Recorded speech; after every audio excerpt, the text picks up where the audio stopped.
हरिओम प्रिय दर्शकों, यदि आपकी सिंह राशि या सिंह लग्न है तो इस वीडियो को पूरे ध्यान से देखिएगा, समझिएगा।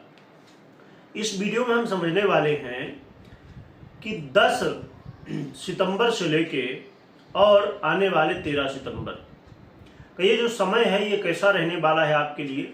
और हम बात कर रहे हैं चंद्रमा की, परंतु ये बड़ी महत्वपूर्ण ग्रह स्थिति है, इसे समझिएगा। क्योंकि कई बार जब तलवार की आवश्यकता होती तो सुई काम नहीं करती, और जब सुई की आवश्यकता होती तो तलवार काम नहीं करती। इसलिए चंद्रमा सवा 2 दिन में अपना परिवर्तन करते तो रहते हैं, परंतु इसका मतलब ये नहीं कि कोई प्रभाव नहीं। जो भी ग्रह जितने समय के लिए जिस भी राशि में आते हैं, जिस नक्षत्र में आते हैं, अपना वो प्रभाव देते हैं। तो चंद्रमा का जो परिवर्तन है ये 9 तारीख में ही, 9 तारीख की रात में ही हो जाएगा। तो उस समय तो लोगों का काम पूरा हो चुका होता है। तो 10 तारीख से क्या प्रभाव मिलेगा, 10, 11, 12 और 13 मैंने 13 तारीख ही ली, वैसे तो 14 तारीख लग जाएगी, क्योंकि चंद्रमा का परिवर्तन जो है तो 14 तारीख की सुबह 3:27, तो मैं 4 बजे पकड़ के चलता हूँ।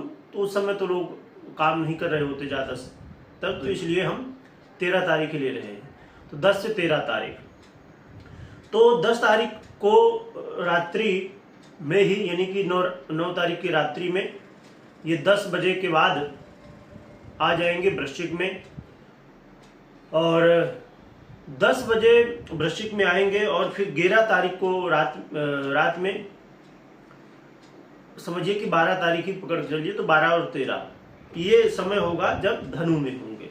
तो पहले हम वृश्चिक का समझते, फिर धनु का समझेंगे। तो वृश्चिक राशि में चंद्रमा गोचर करेंगे। चंद्रमा सिंह राशि वालों के लिए बेहस होते हैं। आपके सुख भाव में गोचर करेंगे, तो आपको थोड़ा सा ये ध्यान में रखना है, सबसे महत्वपूर्ण विषय होगा आपका करियर। और यहाँ पर कारण क्यों है इसको गहराई से समझने का, उसका कारण यह है कि जब चंद्रमा वृश्चिक में होंगे और धनु में, तो वृश्चिक में भी कोई ग्रह नहीं है, तुला में भी कोई ग्रह नहीं है, धनु में भी कोई ग्रह नहीं है, और मकर में भी कोई ग्रह नहीं है। तो यहाँ पर आप देखिए, पहले तो वृश्चिक राशि में और फिर धनु राशि में केमद्रुम योग का निर्माण हो जाएगा। केंद्रुम योग भी लोग कहते हैं, उसे केमद्रुम योग इसका नाम है। और यहाँ पर देखिए क्या होता है कि केमद्रुम योग चंद्रमा के जो दुर्योग हैं, चंद्रमा द्वारा बनते हैं, उनमें से सबसे गंभीर और सबसे ज़्यादा समस्याओं को देने वाले योगों में से एक है। क्योंकि चंद्रमा मन का कारक है, और अपने हम जीवन में जितनी भी चीज़ें करते हैं, तो कोई भी चीज़ें हों उसके लिए मन सही होना आवश्यक है। यदि मन ही ठीक नहीं है तो हम कुछ निर्णय ही नहीं ले पाएंगे सही, तो कैसे कुछ हो पाएगा। केमद्रुम योग को यहाँ तक कहा गया है कि जिस व्यक्ति की जन्म कुंडली में होता है उसको एक बार, चाहे वो करोड़पति क्यों ना हो, उसे रोडपति बना के छोड़ता है। पर अच्छी बात यह है कि पहले तो करोड़पति बनाएगा, तो प्लस माइनस दोनों हम देख सकते हैं। रोडपति कब बनाएगा, जब कुछ उसके पास हो, कुछ है, भाई करोड़पति है तब तो रोडपति है ना। तो इसलिए प्लस पॉइंट को भी देखना चाहिए, पर माइनस पॉइंट तो है ही है, क्योंकि ये दुर्योग है। तो यहाँ पर आपको करियर में सबसे ज़्यादा ध्यान रखना है, और वैसे तो पूरा समय ही करियर के आसपास ही गुजरेगा, पर खासकर पहले 10-11 तारीख को यहाँ पर ध्यान देना है। तो करियर में ये ध्यान रखना है कि जो भी आप काम कर रहे हैं तो जल्दबाजी मत करिए, सोच समझ के करिए। किसी को कुछ कह रहे हैं टेंशन में आके नहीं, और जोश में आके कुछ नहीं कहना है। तो आप अपने करियर में सबसे ज़्यादा फोकस करिएगा, स्थितियाँ सब कुछ बेहतर रहें। और यदि आप कोई प्रॉपर्टी लेना चाहते हैं, गाड़ी, वाहन, कोई भी लग्जरी चीज़ें लेना चाहते हैं, थोड़ा सा रुक जाइए। ये समय उतना श्रेष्ठ नहीं है। ऐसा नहीं कि बिल्कुल ही माइनस ही है, क्योंकि चंद्रमा स्वभाव में बलवान होते हैं, यहाँ उनको बल प्राप्त होता है, परंतु फिर भी ये केमद्रुम योग से ग्रसित होंगे, और आपके बेस भी होते हैं। जो कि एक अच्छी बात यह भी है कि आपके जो सूर्य हैं राशि के अधिपति हैं, या आपके लग्न तो लग्न के अधिपति हैं, उनके साथ मित्रता है। तो इसलिए थोड़ा सा इधर हमारे पास प्लस पॉइंट भी है। परंतु माइनस पॉइंट ज़्यादा बड़ा है, इसलिए हमें सावधान रहना है। और इसके अलावा इसमें सबसे बड़ी सावधानी क्या रखनी है, चाहे आप करियर की बात कर लें, चाहे कुछ भी काम कर रहे हैं, है ना, वहाँ पर किसी की सलाह के ऊपर नहीं चलना है।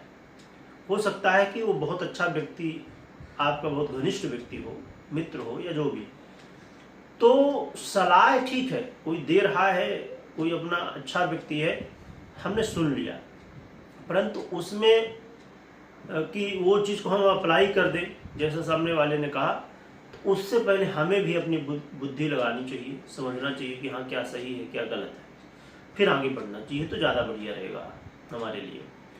तो इस बात का सबसे ज़्यादा ध्यान रखिएगा कि किसी के सलाह में हमें नहीं चलना है, अपना खुद भी निर्णय देखना है।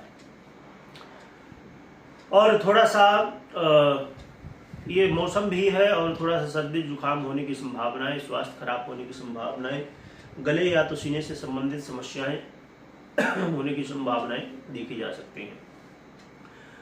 जैसे आप देख रहे हैं कि आज 9 तारीख है ना, तो ये स्थितियां जो हैं तो आज से ही चालू हो जाएंगी, तो आज से ही आपको सावधानी रखनी है। फिर ये चंद्रमा बदलेंगे और खासकर 12-13 तारीख को हमें ध्यान रखना है। इसमें एक और प्लस पॉइंट था, वो भी मैं बता दूं कि जैसे जब वृश्चिक में चंद्रमा रहेंगे, मतलब कि 10-11 तारीख को, तो ये समय एक अच्छा प्लस पॉइंट है, आगे इसकी हम चर्चा करेंगे कि चंद्रमा के ऊपर गुरु की दृष्टि है, ये बड़ी बात है। और फिर जब धनु में जाएंगे तो यहाँ पर मंगल की दृष्टि है। मंगल की दृष्टि उतनी श्रेष्ठ नहीं है, पर हाँ है। अब समझते हैं कि 12 और 13 तारीख का जो समय रहेगा उसमें आपको अपने संतान के प्रति थोड़ा सा आपको जो है तो चिंताएं होंगी, है ना। और यदि आप विद्यार्थी हैं तो आपको पढ़ाई में मन नहीं लगेगा, यहाँ वहाँ टाइम पास करने में मन लगेगा, है ना, बेवजह का समय बर्बाद करने में मन लगेगा। तो थोड़ा सा मन को स्थिर रखिए, अपने पढ़ाई में ध्यान दीजिए, क्योंकि ये जो समय होता है ना दर्शकों, जब आप यदि स्टूडेंट हैं, अभी विद्यार्थी हैं, तो ये समय बहुत महत्वपूर्ण है। क्यों है? क्योंकि ये जड़ है। यदि हमारी जड़ जितनी मजबूत होगी ना, उतना ही अच्छा हमारा फ्यूचर होगा। इसीलिए अक्सर माँ बाप को सुनते हैं बच्चे सभी कि कहते हैं कि बेटा पढ़ाई कर लो तो ज़िंदगी भर फिर टेंशन फ्री रहोगे। सही बात है। अब ये बात बिल्कुल भी कुछ बच्चे कहते हैं, ये बात भी देखा जाता है कि आज के समय में बहुत सारे ऐसे लोग हैं जिन्होंने कोई ज़्यादा पढ़ाई नहीं की, परंतु वो आज के समय में बहुत कुछ कर रहे हैं। परंतु ये जरूरी नहीं कि किसी व्यक्ति का लक काम कर गया तो हर व्यक्ति का उतना ही लक होगा। तो यदि आप पढ़ाई करते हैं तो आप अपनी पहली सीढ़ी चढ़ गए तो फिर आगे भी बढ़ जाएंगे। पहली सीढ़ी चढ़ना जरूरी है। हम सीधे जंप मारेंगे तो जरूरी नहीं कि हर व्यक्ति जंप मार पाए, इसलिए पढ़ाई में ध्यान देना जरूरी है। बाद में दुनिया है, ये तो रहने ही वाली है। और जो लोग शेयर मार्केट, लॉटरी, जुआ, सट्टा और भी ऐसी चीज़ें जहाँ पर रिस्क बहुत ज़्यादा होता है, एक छोटी सी गलती बड़ी समस्या खड़ी करती है, तो ऐसी जगहों पर आपको सावधानी के साथ इस समय रहना चाहिए, क्योंकि इस समय हो सकता है कि आपसे कुछ गलतियां हो और वो नुकसान पहुंचाए। और आय में कहीं ना कहीं किसी न किसी तरह, चाहे जॉब करते हो, व्यापारी हो या जो भी हो, आय में थोड़ी खर्चे की स्थिति बन जाएगी। जो आय होने वाली है वो भी कम होगी और व्यय की स्थिति बढ़ जाएगी। तो आय हो भी रही है तो लगेगा कि व्यय हो गया, जब व्यय हो गया तो आय का कोई मतलब नहीं रह जाता है। तो इसमें अपने व्यय में भी थोड़ा सा आपको ध्यान देना है और आय में कोई रुकावट ना आए इसका भी ध्यान देना है। और खासकर जो लव पार्टनर है, लव पार्टनर को भी बेहद सावधान रहना है। लव पार्टनर को, क्योंकि आपस में आप एक दूसरे के ऊपर ही आरोप प्रत्यारोप करेंगे, है ना, ये एक दूसरे के ऊपर शक होगा और इसकी वजह से बीच में दरार आएगी। तो इन विषयों पर आपको नज़र रखनी है, ध्यान देना है, क्योंकि जब समय अच्छा नहीं होता है ना, तो कई बार हम जानते हुए भी गलत निर्णय ले लेते हैं। अब इसका उपाय भी हम समझते हैं, हमने जैसे चर्चा की कि अब आगे हम समझेंगे। तो यहाँ पर एक चीज़ और भी ये समझ लीजिए कि अब जैसे हमने एक बात की, सिंह राशि की हम चर्चा कर रहे हैं, है ना, तो सिंह राशि के करोड़ों लोग होंगे, कई करोड़ होंगे। तो कई करोड़ लोग के ऊपर सबके ऊपर ये अप्लाई होगा नहीं। अब किसके ऊपर ज़्यादा हो सकता है, किसके ऊपर कम हो सकता है, थोड़ा सा एक हम समझ लेते हैं। अब समझिए, जिसकी जन्म कुंडली में किमद्रुम योग है, पर्सनल जन्म कुंडली में, या जैसे विष योग हो गए, और भी बहुत सारे योग होते हैं जो चंद्रमा से संबंधित हों, यानी कि चंद्रमा किसी भी तरह यदि पीड़ित अवस्था में है, चाहे वो पक्ष बल से कमजोर हो, क्योंकि चंद्रमा के लिए पक्ष बल बहुत महत्वपूर्ण होता है। पक्ष बल से, अंश बल से या पाप और कर्तरी में, क्षमा करिएगा थोड़ा खांसी आ रही थी, पर वीडियो आपको देना तो वैसे भी ये लेट हो चुकी है वीडियो, ये पहले मिलने चाहिए थे आपको।